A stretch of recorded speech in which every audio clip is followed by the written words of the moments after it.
بسم اللہ الرحمن الرحیم۔ صحیح بخاری حدیث نمبر 140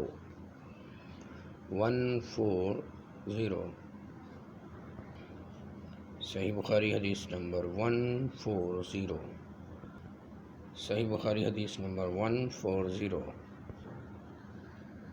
صحیح بخاری حدیث نمبر 140۔ حضرت ابن عباس رضی اللہ تعالیٰ عنہ نے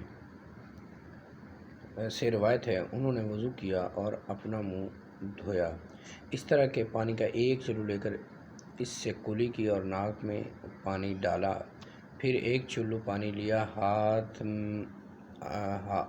ہاتھ ملا کر اس سے منہ دھویا، پھر ایک چلو پانی سے اپنا دایاں بازو دھویا، پھر ایک اور چلو پانی لیا اور اس سے اپنا بایاں ہاتھ دھویا، پھر اپنے سر کا مسح کیا، بعد ازاں ایک چلو پانی اپنی دائیں پاؤں پر ڈالا، پھر اسے دھویا، پھر دوسرا چلو پانی لے کر اپنا بائیں پاؤں دھویا۔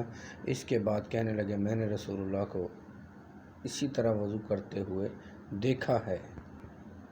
صحیح بخاری حدیث نمبر 140۔